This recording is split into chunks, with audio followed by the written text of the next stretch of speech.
এই মুহূর্তের খবর, আদালতে আত্মসমর্পণ তৃণমূল সাংসদ মালা রায়ের। অস্ত্র আইনে মামলায় আদালতে আত্মসমর্পণ সাংসদের। আত্মসমর্পণ করেছেন সাংসদের ছেলে নির্বাণ রায়ও।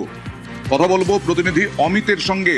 অমিত, কেন আত্মসমর্পণ করতে হলো, কেন মামলা হয়েছিল, কি অভিযোগ ছিল?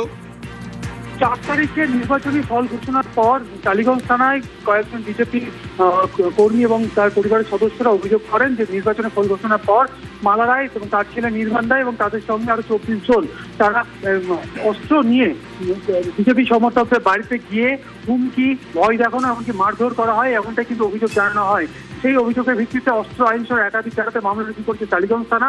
আজকে দক্ষিণ কলকাতার সাংসদ মালা রায় এবং তার ছেলে নির্বাণ রায় তারা আলিপুর মুখ্য বিচারীয় আদালতের এজলাসে তারা আত্মসমর্পণ করেন। আমি আসবো অমিত, আগে মালা রায়ের আইনজীবীর বক্তব্যটা দেখে নি। ওনার এগেনস্টে করা হয়েছিল, উনি নাকি মারধর করেছেন, ফলস অ্যালিগেশন দিয়েছিল। সেই অ্যালিগেশন অনুযায়ী কোনো রকম পুলিশ এনকোয়ারি করে কিছু পায়নি। আজকে উনি কোর্টে এসেছিলেন, কোর্টে অ্যাপিয়ার করেছেন, করে উনি এবং ওনার ছেলে দুজনকে কোর্ট থেকে জামিন দিয়েছে। এই যে আইনজীবী বলছেন অমিত যে ফলস অ্যালিগেশন ছিল, পুলিশ কিছু পায়নি, এটা নিয়ে আদালতে কি বলা হলো?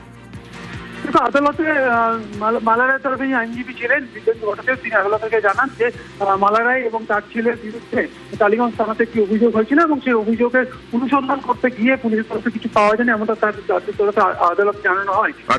এবং একই সঙ্গে জামিনের জন্য আবেদন করা হয় এবং আদালতকে জানান যে মালা রায় এবং তার ছেলে নির্বাণ রায় তার দুজনেই আত্মসমর্পণ করেছেন এবং তারা জামিনের আবেদন করছেন। এরপরই আদালত জামিন মঞ্জুর করছে, 1000 টাকা বন্ডে জামিন মঞ্জুর করা হয়েছে। বেশ।